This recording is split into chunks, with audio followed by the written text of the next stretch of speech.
The Vorthik Empire had ruled the galaxy for 3,000 years. Their massive ships moved between the stars like metal gods, bringing order to worlds that had never known peace. 10,000 planets bowed to their will. Their soldiers wore dark armor that could stop any weapon. Their ships could destroy entire cities with a single blast. Commander Zethkar stood in his command room, looking at the reports from the outer rim. The room was cold and gray, filled with screens showing star maps and battle plans. His 6 eyes scanned the data with practiced ease. Another small world had been found in a distant corner of space. The scouts had labeled it Earth 347. The report was thin. The creatures on this world called themselves humans. They had built some machines and cities, but nothing impressive. Their weapons were simple metal projectiles and chemical bombs. Their fastest ships could barely leave their own world. Most of the time, they fought each other instead of working together. Zethkar, as assistant, a young officer named Vortek, brought him more details. The humans had split themselves into nearly 200 different groups. Each group had its own flag, its own rules, its own leaders. They spent most of their time arguing about borders and resources. Some groups were rich while others were poor.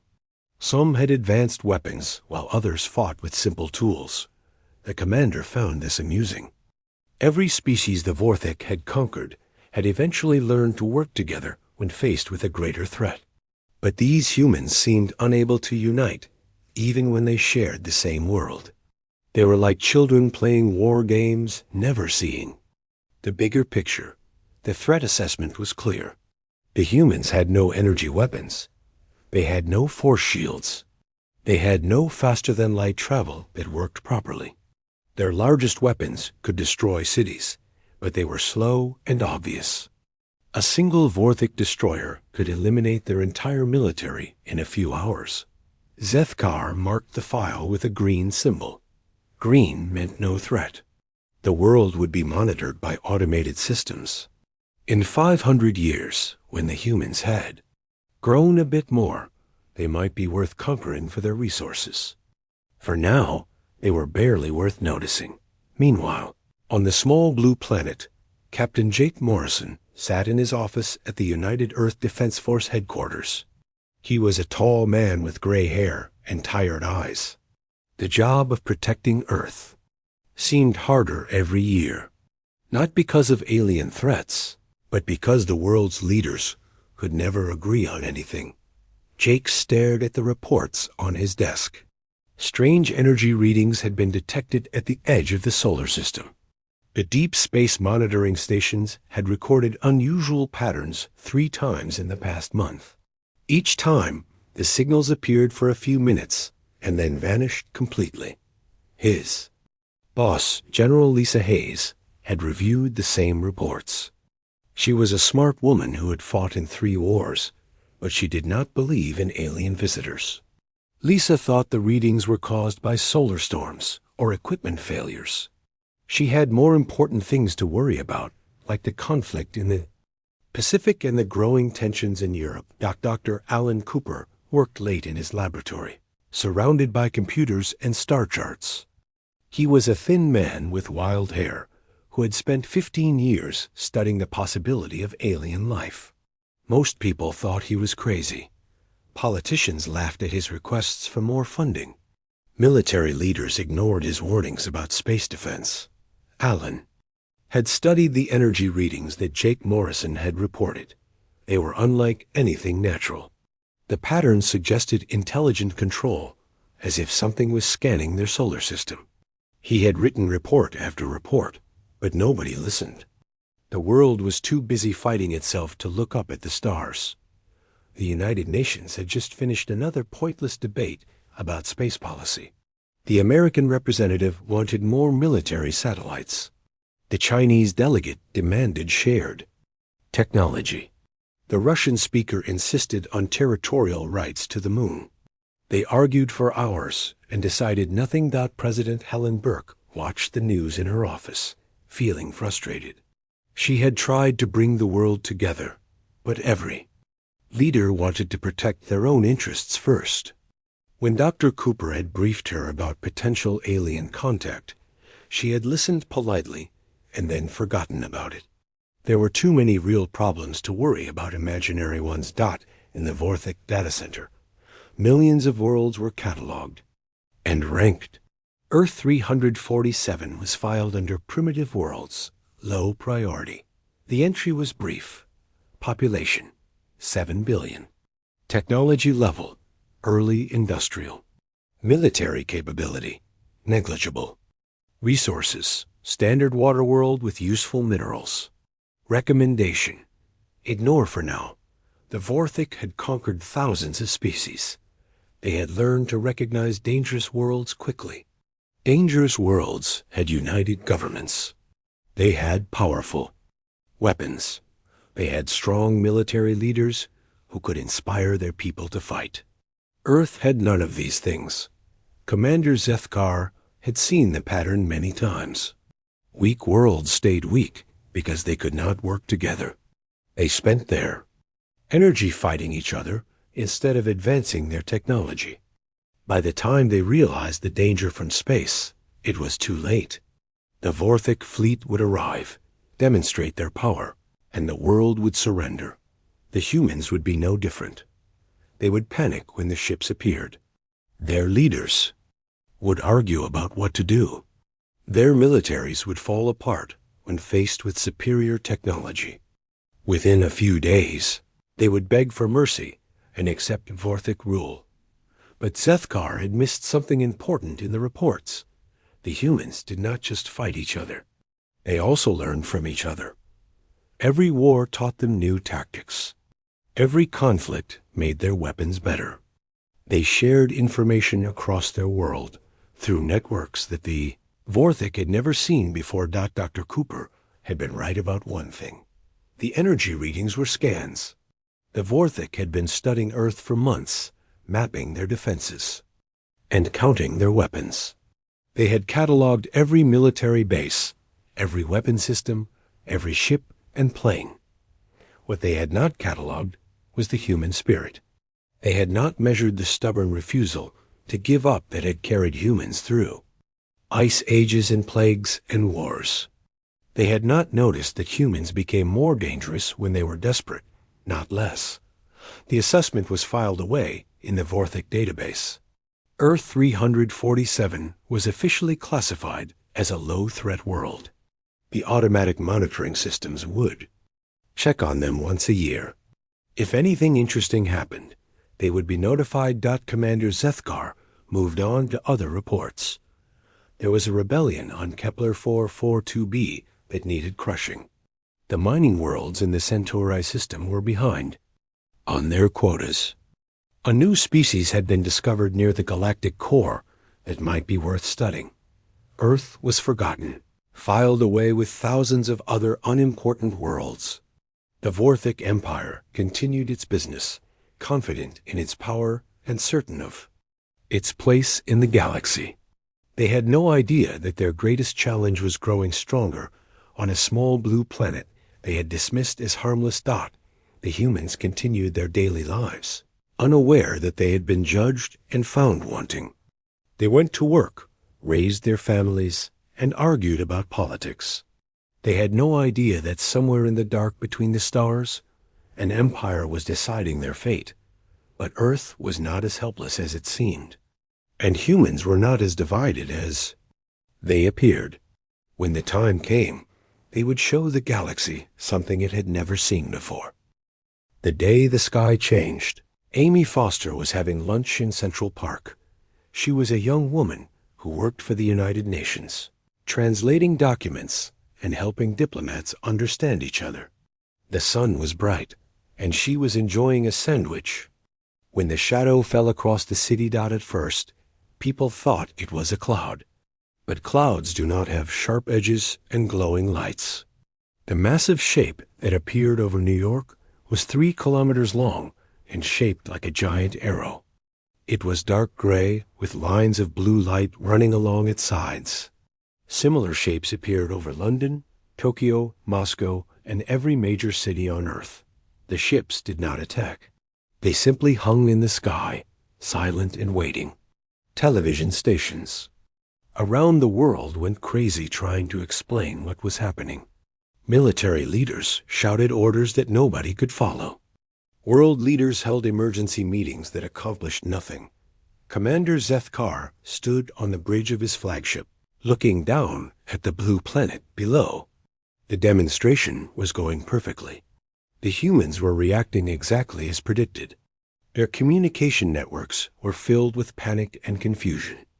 Their militaries were scrambling to respond, but had no idea what to do. The plan was simple. Show overwhelming force. Demand surrender. Accept their submission. Move on to the next world.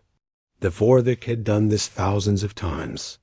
It always worked. The message was broadcast to every television, radio, and computer network on Earth. The holographic image of Sub-Commander Morphic appeared in living rooms and government buildings around the world. He was tall and thin, with gray skin and 6 glowing eyes. His voice was calm and cold as he spoke in perfect English, then repeated the message in every human language. People of Earth, he said, you are now under the protection of the Vorthok. Empire, your world has been evaluated and found to be suitable for integration into our galactic community. You will surrender your weapons and submit to our authority. In return, you will be allowed to continue your existence under our guidance. The message continued for 10 minutes, explaining the terms of surrender. Earth's governments would be dissolved. Human military forces would be disbanded.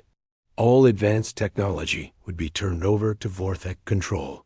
Humans would work in mines and factories to provide resources for the Empire.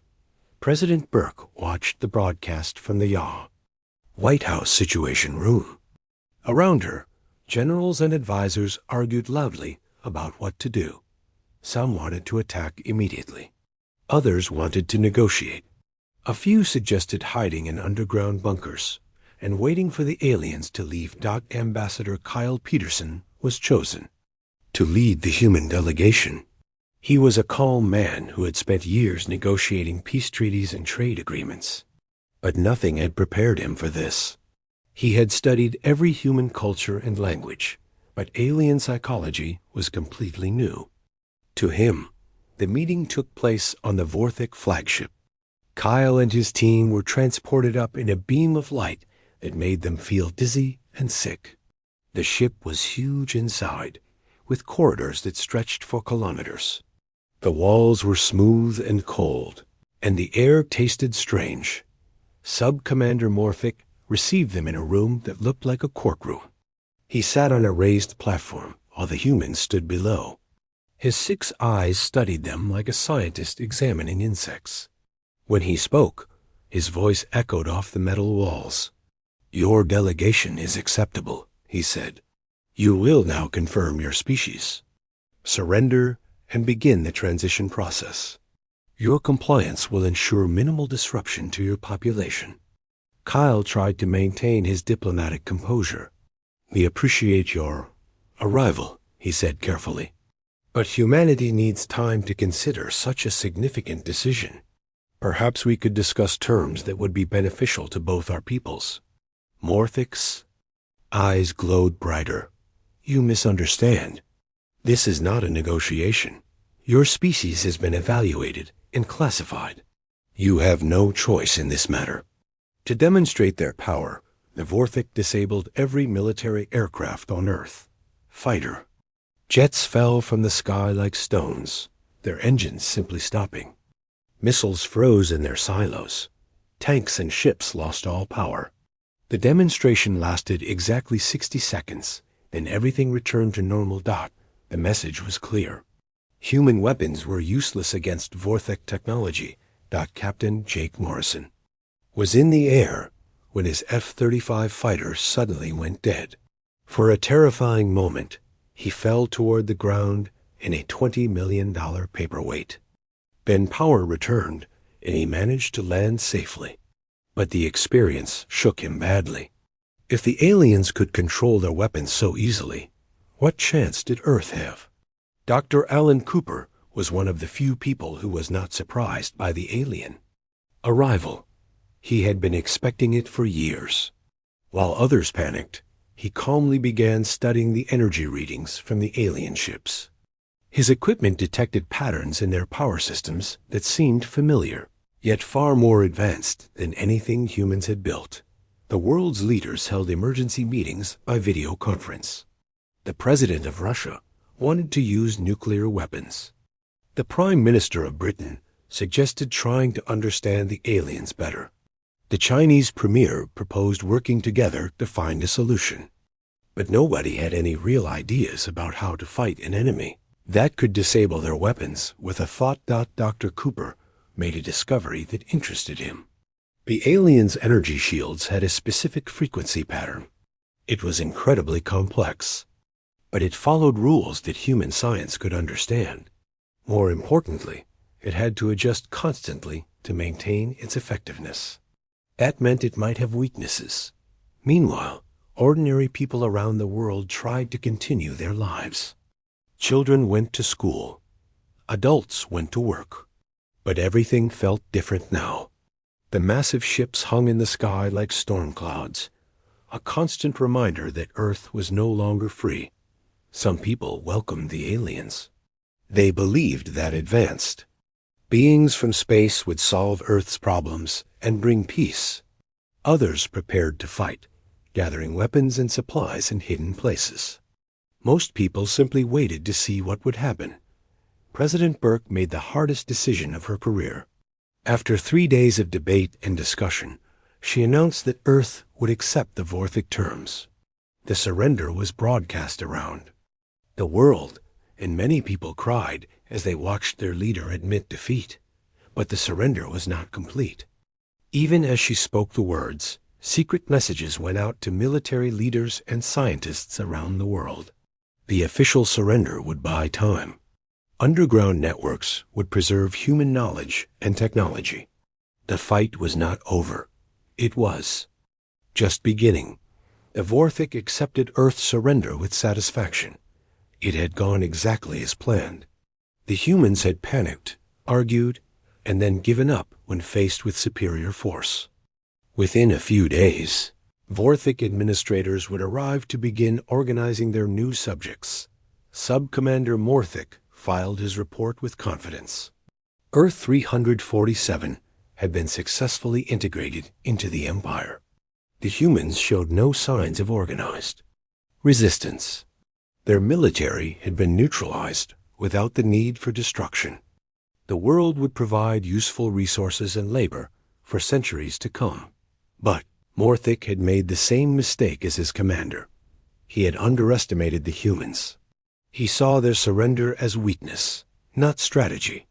He thought their divisions made them helpless, not creative. He believed their primitive technology made them harmless, not adaptable. Dr. Cooper was already working on understanding the alien technology. Captain Morrison was quietly contacting other military officers around the world. Ambassador Peterson was studying everything he had learned about Vorthic psychology and culture. President Burke was coordinating with world leaders to maintain secret communication networks. The humans had surrendered, but they had not given up. They were doing what they had always done when faced with a superior enemy. They were adapting, learning, and preparing to fight back. The Vorthic Empire had conquered Earth in 3 days. But they had not conquered the human spirit. That would take much longer, and it would cost them more than they could imagine. The real war was just beginning. 5 years had passed since the Vorthic ships first appeared over Earth. The world looked different now. Gray towers rose from major cities, housing the alien administrators who governed human affairs. Mining operations scarred the landscape, where the Vorthic extracted resources. Human technology had been stripped away, leaving most people to work with simple tools and basic machines. Colonel Beth Martinez crouched in the ruins of what used to be Denver, watching a Vorthic patrol through her binoculars. The aliens moved in perfect formation, their energy weapons ready. They wore the same dark armor that had intimidated the world 5 years ago, but Beth no longer feared them. She had learned their patterns, their weaknesses, their habits. Resistance had grown slowly and carefully. After the surrender, many humans had simply accepted their fate. They worked in the mines and factories, following Vorthik orders without question. But others had different ideas. They formed small groups in hidden places, sharing information and preparing for the day when they could fight back. Beth had been a tank commander before the invasion. Now she led a network of resistance cells across the former United States. Her people were farmers and teachers, mechanics and doctors. They had learned to hide their activities behind normal daily routines. A school lesson might include coded instructions for sabotage. A repair shop might secretly modify captured alien equipment. The Vorthik had made their first mistake by underestimating human stubbornness. They expected the resistance to fade away as people got used to their new lives. Instead, it had grown stronger. Every act of cruelty by the occupiers created new rebels. Every family separated by forced labor policies produced new fighters. Rick Thompson had been an engineer before the invasion. Now he worked in a secret facility built inside an abandoned subway tunnel. His workshop was filled with strange devices that combined human creativity with stolen alien technology. The breakthrough had come 2 years ago when his team figured out how to modify a simple radio to interfere with Vorthik communication systems. The aliens used energy fields for almost everything. Their weapons, their shields, their communication networks all operated on similar principles. But they had never faced an enemy that could adapt their own technology against them. Human engineers were not as advanced as the Vorthik, but they were more creative. They found ways to make alien devices do things their creators never intended. Dr. Allen Cooper had continued his research in a hidden laboratory beneath a farm in Kansas. The elderly scientist had spent years studying captured Vorthik equipment. He had made a discovery that changed everything. The aliens' energy fields were not just technology. They were connected to Earth's electromagnetic field in ways the Vorthik did not understand. Earth was different from other worlds the Vorthik had conquered. Its magnetic field was stronger and more complex.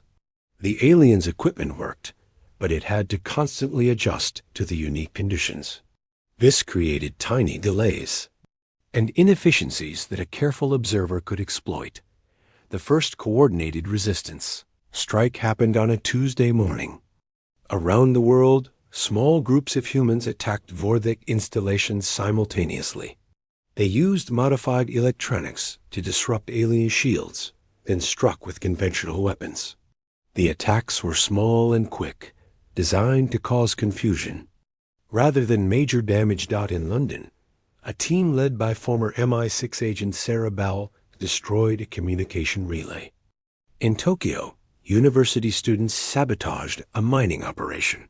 In São Paulo, factory workers turned their tools into weapons and freed a prisoner transport. None of the attacks were decisive, but together they sent a message. Humans were still fighting. The Vorthik response was swift and brutal. Sub-Commander Morthik ordered massive retaliation. Entire neighborhoods were destroyed with energy weapons. Thousands of innocent people were killed as examples. The alien administrator believed that enough fear would end the resistance once and for all, but Morthik had made the same mistake that military leaders throughout history had made. He thought that killing civilians would make the survivors give up. Instead, it made them angrier. For every resistance fighter killed, 3 more joined the cause. The Vorthik had turned a small rebellion into a global uprising. Captain Jake Morrison had survived the initial invasion and now led a group of former military personnel. They had hidden weapons and equipment in secret locations around the world. Jake's team specialized in training ordinary civilians to become fighters.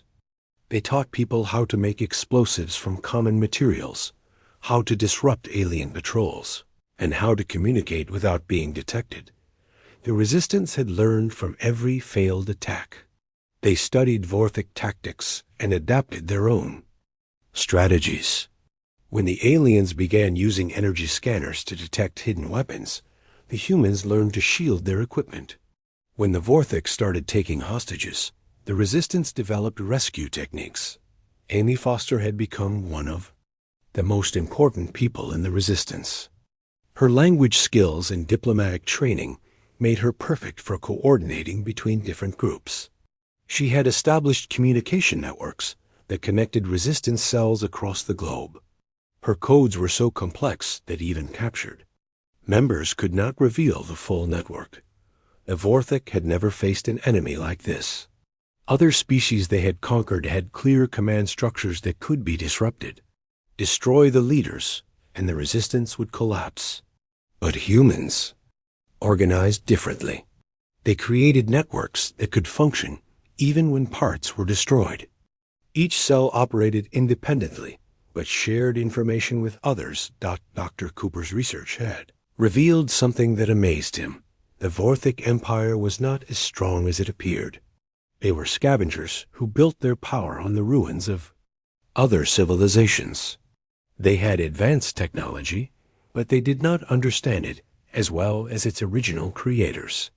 They were good at using weapons and tools, but not at creating new ones. This discovery changed the Resistance strategy. Instead of trying to match Vorthic technology, they began focusing on using it in unexpected ways. They turned mining lasers into weapons. They modified communication arrays to jam alien signals. They even learned to use the Vorthic transportation system to move supplies and people without detection. The Quiet War was not fought with massive armies or nuclear weapons. It was fought with small actions that slowly weakened the occupation force. A power plant would mysteriously fail. A supply convoy would disappear. A communication tower would stop working. None of these incidents seemed important alone, but together they created a growing sense of chaos. General Lisa Hayes had been captured during the initial invasion, but had escaped from a prison transport. She now coordinated Resistance activities from a hidden command center built inside a mountain. Lisa had learned to think like a guerrilla fighter instead of a conventional military officer.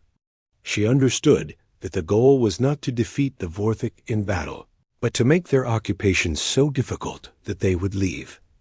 The Resistance had also learned to use the Vorthic's own rules against them.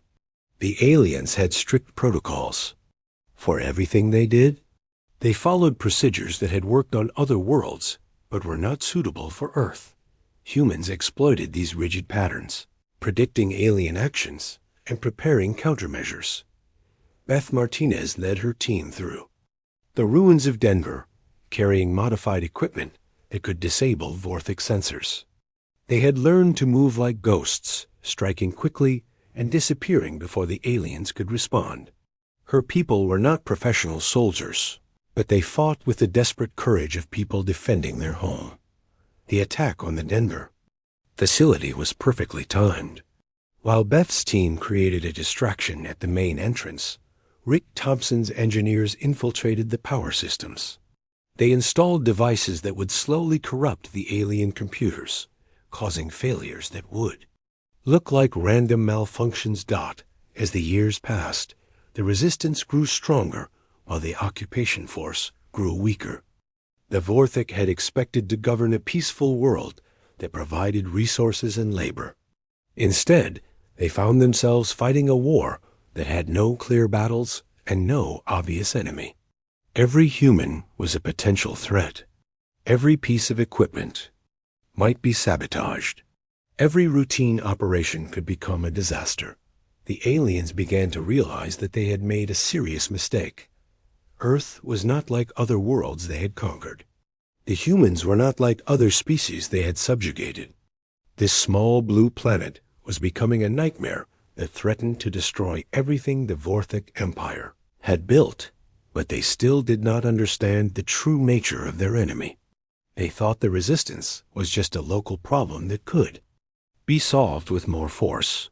They had no idea that the human way of fighting was spreading to other worlds, carried by the very communication networks the Vorthik used to control their empire. The quiet war was about to become something much larger and more dangerous than anyone had imagined. The reports arriving at Vorthik High Command were troubling. Earth 347 was supposed to be a simple resource extraction operation, but it had become something much more complicated. The local resistance was not only continuing, but seemed to be growing stronger with each passing month. Commander Zethkar studied the latest intelligence reports with growing concern. The humans were adapting to Vorthak tactics faster than any species he had encountered. Each time his forces developed a full new strategy, the resistance would counter it within weeks. It was as if they could learn and change in ways that defied everything he knew about conquered species. Captain Jake Morrison crouched in the ruins of what used to be Chicago, watching a Vorthik supply convoy through modified binoculars. The equipment had been rebuilt by Rick Thompson's team, using alien technology in ways the original creators never intended. The binoculars could see through Vorthik energy shields and detect the weak points in their armor. The convoy was heavily guarded, but Jake's team had learned to think differently than traditional military forces. Instead of attacking the strongest point, they would create multiple small problems that would force the aliens to spread their attention. A broken bridge here, a disabled vehicle there, communication jamming in several locations. Each problem alone was minor, but together they would create chaos. Dr. Amy Foster had made the most important discovery of the war. While working on captured Vorthik communication equipment, she had accidentally accessed their interstellar network. What she found changed everything. The Vorthik Empire was not just fighting a rebellion on Earth. They were dealing with uprisings on dozens of worlds across the galaxy. The aliens had made a critical error. Their communication system was designed to share information efficiently across vast distances. But efficiency also meant that news traveled quickly throughout the Empire. Stories of human resistance tactics were spreading to other conquered worlds, inspiring new rebellions. Amy shared her discovery with the resistance leadership during a secret meeting in an abandoned subway station. General Lisa Hayes, Colonel Beth Martinez, and other key commanders gathered around a makeshift table covered with alien technology and human innovations. The Vorthik are losing control, Amy explained, pointing to data streams flowing across a modified alien display. They're fighting wars on at least 40 different worlds. Some of these rebellions started after news of our activities reached them. Dr. Alan Cooper had been studying the psychological profiles of Vorthik personnel for years. He had learned that the aliens were not naturally creative thinkers. They followed established patterns and protocols that had worked for centuries. When faced with new situations, they struggled to adapt. They're like a computer program, Cooper explained to a group of resistance leaders. They have responses for every situation they've encountered before, but they don't know how to create new solutions. Every time we do something unexpected, they have to refer back to their command structure for instructions. This insight led to a new strategy. Instead of trying to defeat the Vorthik with superior force, the resistance would focus on creating situations their enemies had never faced. They would be unpredictable, creative, and constantly changing. They would turn the aliens' greatest strength, their organized efficiency, into a weakness. Rick Thompson's engineering teams had made breakthrough after breakthrough. They had learned to modify Vorthik mining equipment into weapons, turn communication arrays into jamming devices, and even use the alien transportation system to move supplies without detection. Each innovation was quickly shared with resistance cells around the world. The Vorthek response was predictable. They sent more troops, built more fortifications, and increased their patrols. But every increase in their military presence required more resources and more personnel. The Empire was being forced to commit more and more forces to maintain control of worlds that should have been producing resources.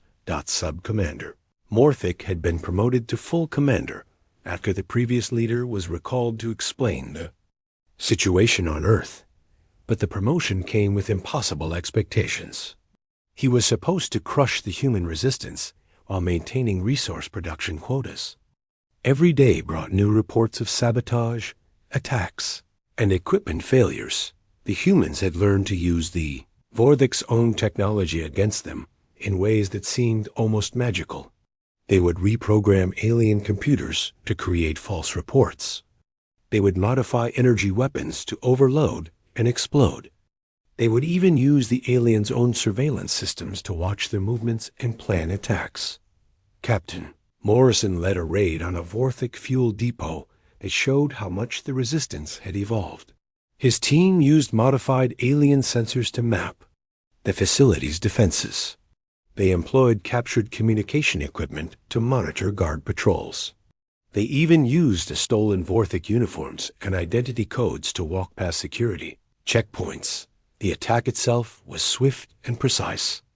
The humans disabled the facility's power systems, destroyed the fuel storage tanks, and captured several loads of equipment. But the most important part was what happened next. They left behind modified alien devices that would continue to cause problems for weeks. The resistance had learned to think in terms of long-term disruption rather than immediate victory. Every action was designed to create ongoing problems that would force the Vorthic to waste time and resources. A single well-placed piece of modified equipment could cause months of mysterious failures. Dr. Cooper had made another disturbing discovery about the Vorthic Empire. They were not just conquerors, they were parasites. Their entire civilization was built on the work of other species. They had never developed their own technology, but had stolen it from the civilizations they destroyed. This made them powerful, but also vulnerable. They don't understand their own equipment, Cooper explained to a gathering of resistance scientists. They know how to use it, but they don't know how it works. That's why they can't adapt when we modify it. They're like people driving a car who don't know how the engine works.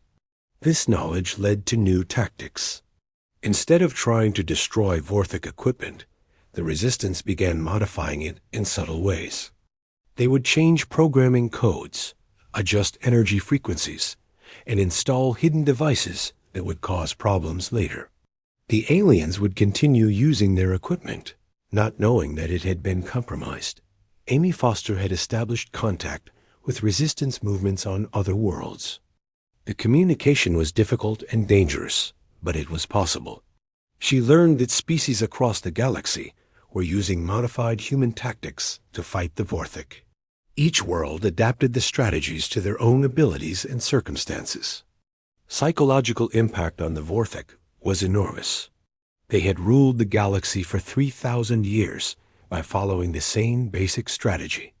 Demonstrate superior force, demand surrender, crush any resistance with overwhelming violence. The method had worked on every world they had conquered. Until now, General Hayes coordinated the largest resistance operation in human history. Simultaneous attacks were launched on Vorthic installations across the globe. The actions were carefully planned to maximize confusion and minimize casualties. The goal was not to destroy the alien forces, but to convince them that Earth was more trouble than it was worth. The operation succeeded beyond their wildest expectations. For 72 hours, the Vorthic lost control of their occupation. Communication networks failed. Supply lines were disrupted. Administrative centers were evacuated. The aliens had to bring in reinforcements from other worlds just to maintain basic order. But the most important result was what happened in the alien command structure. For the first time in their history, the Vorthic began to question whether they could maintain their empire. If a single primitive world could cause this much trouble, what would happen if other species learned the same tactics? Commander Zeth Kar was recalled to the galactic capital to explain the situation. His replacement, a younger officer named Kethmer, arrived with orders to end the resistance once and for all.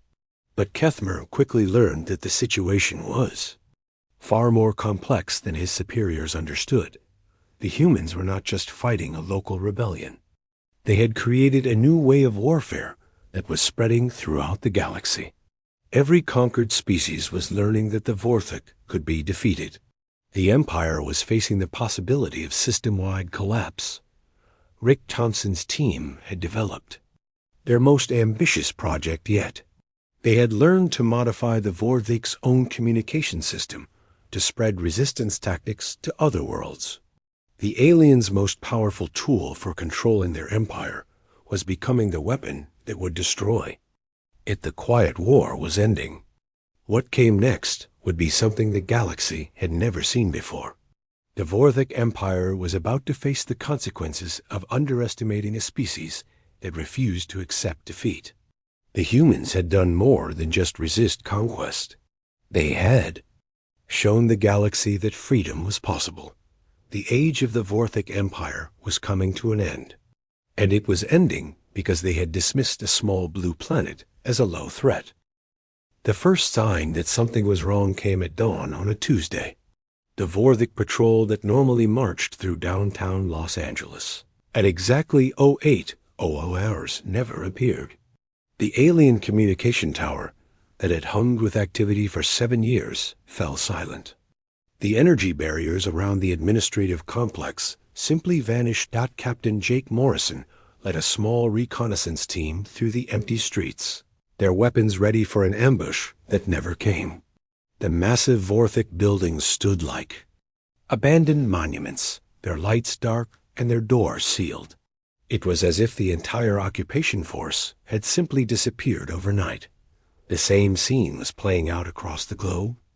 In London, the Thames River facility that had processed millions of tons of extracted materials sat empty. In Tokyo, the orbital transport station that had carried human workers to off-world mining operations was deserted. In Moscow, the prison complex that had held thousands of resistance fighters was found unlocked and vacant. Dr. Amy Foster monitored the communication networks from her hidden command center, watching as report after report confirmed the impossible. The Vorthok Empire had not just abandoned Earth. They had vanished from the entire galaxy. The interstellar communication grid is completely silent, she reported to the emergency council meeting. No signals from any Vorthok facility anywhere. It's like they all just stopped existing at the same time. General Lisa Hayes studied the tactical reports with growing amazement. Her forces had prepared for many scenarios, but not for this. The alien occupation that had lasted 7 years had ended not with a great battle, but with silence. The enemy had simply left. Commander Kethmer had been the last Vorthok officer to transmit from Earth. His final message to High Command was brief and desperate. Human resistance tactics spreading to all sectors. Empire-wide rebellion imminent. Requesting immediate evacuation of all personnel. The response from the galactic capital had been even shorter. Evacuation approved. Abandon all outer rim territories. Fall back to core systems immediately. Dr. Alan Cooper led one of the first teams to enter a Vorthok facility. The aliens had left in such haste that they had abandoned most of their equipment. Computer terminals still glowed with data. Personal belongings were scattered across the floors. It was clear that the evacuation had been sudden and panicked. The data Cooper recovered from the alien computers told an incredible story. The human resistance had not just inspired rebellions on other worlds. It had triggered a cascade of uprisings that had spread across the entire empire. Worlds that had been peaceful for centuries were suddenly in open revolt. The Vorthok had faced rebellions before, but never like this. The human way of fighting had spread through their communication networks like a virus. Species that had been conquered hundreds of years ago were suddenly using tactics that the Empire had never seen before. The alien records showed the progression clearly. First, a few worlds near Earth had begun using modified human strategies. Then the tactics spread to neighboring systems. Within months, the entire Outer Rim was in chaos. Within a year, rebellions had reached the core systems of the Empire. Rick Thompson's team made an amazing discovery in the abandoned Vorthik engineering facility. The aliens had been trying desperately to counter human innovations, but they had failed completely. Their technology was too rigid, too dependent on established patterns. When humans modified their equipment in unexpected ways, the Vorthik could not adapt quickly enough. They were like a giant machine, Thompson explained to his team as they explored the alien workshop. Very efficient at doing the same thing over and over, but completely helpless when something new happened. We broke their entire system just by being unpredictable. The resistance leaders met in what used to be the Vorthik Command Center in New York. The room was filled with alien technology that would have seemed impossible just a few years before. Now it was abandoned junk, left behind by an empire in retreat. Colonel Beth Martinez had spent years fighting the occupation. Now she found herself in the strange position of trying to understand what had happened. The victory felt too easy, too sudden. 7 years of careful planning and desperate fighting had ended with the enemy simply walking away. "We need to understand what this means," she told the assembled leaders. The Vorthik Empire controlled 10,000 worlds. If they've really collapsed, the entire galaxy is going to change. President Helen Burke addressed the world from the abandoned Alien Administrative Center. She stood where Sub-Commander Morthic had once issued orders to millions of human slaves. Now she spoke as the leader of a free world that had done the impossible. "The Vorthik occupation of Earth is over," she announced. "But our responsibility to the galaxy is just beginning. We have shown that freedom is possible. Now we must help others achieve what we have achieved." The data recovered from Vorthik. Computers painted a picture of galactic chaos. The Empire had not just lost control of Earth and the Outer Rim worlds. They had abandoned territories that represented 60% of their territory. Thousands of species were suddenly free for the first time in centuries. Dr. Cooper studied the alien psychological profiles with fascination. The Vorthik had been so confident in their system that they had never prepared for total failure. When the rebellions began spreading faster than they could contain them, they had panicked. Their response had been to retreat to their core systems and hope the problem would solve itself. They were like bullies who had never been hit back, Cooper explained to a gathering of scientists. They knew how to intimidate and control, but they had no idea how to handle real resistance. When they realized they were losing, they just ran away. Amy Foster had maintained contact with resistance movements on other worlds throughout the final months of the occupation. Now those contacts were reporting incredible news.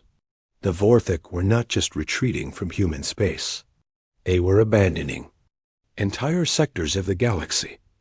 The species that had been conquered by the Vorthik were not all like humans. Some were peaceful traders who had never wanted to fight. Others were warrior cultures who had been crushed by superior technology. But all of them had learned something from the human example, that resistance was possible. Captain Morrison led teams to secure the abandoned Vorthik installations around the world. What they found was evidence of complete panic. The aliens had destroyed some equipment rather than let it fall into human hands, but most had been left behind. It was as if they had simply run for their lives. The orbital facilities were the most revealing. The Vorthak had built massive space stations around Earth to coordinate their operations. These stations were now empty, their crews evacuated so quickly that meals were still sitting on tables. The aliens had left behind ships, weapons, and technology that would take humans decades to fully understand. Rick Thompson's engineers began the careful work of studying the abandoned alien technology. They found evidence that the Vorthik had been trying to develop new weapons and defenses, specifically to counter human tactics. But all of their projects had been abandoned incomplete. They were scared, Thompson realized as he studied the alien research files. They knew we were winning, and they didn't know how to stop us. So they gave up and ran away. The psychological impact on the Vorthik Empire had been devastating. For 3,000 years, they had believed they were unstoppable. The idea that a primitive species could not only resist them, but actually drive them away had shattered their confidence completely. General Hayes coordinated the global effort to secure alien technology and facilities. Her forces found evidence that the Vorthik had been planning to abandon Earth for months before they actually left. The final evacuation had been organized and complete, not the panicked retreat it had appeared to be. The alien databases revealed the true scope of what had happened. The Vorthik Empire had not just lost a war. They had lost their entire reason for existing. For millennia, they had defined themselves as the masters of the galaxy. When that identity was challenged, they had no idea how to respond. Dr. Cooper made one final discovery that explained everything. The Vorthik were not originally conquerors. They had been a peaceful species that had inherited their empire from another race. They had maintained control through fear and superior technology, but they had never really understood how to fight a real war. They were caretakers pretending to be warriors, Cooper explained to the World Council. When they faced real warriors, they realized they didn't know how to fight. So they did the only thing they could do. They ran away. The news from other worlds continued to arrive through the alien communication networks. Species after species was reporting freedom from Vorthik control. The empire that had ruled the galaxy for 3,000 years was collapsing in a matter of months. President Burke met with world leaders to discuss Earth's role in the new galactic order. The planet that had been dismissed as a low threat had become the catalyst for the greatest change in galactic history. Now they had to decide what to do with that responsibility. The Vorthik had retreated to their core systems near the galactic center. Intelligence reports suggested they were trying to rebuild their forces and develop new strategies. But the damage was done. The galaxy had learned that they could be defeated. Captain Morrison stood in the empty Vorthik command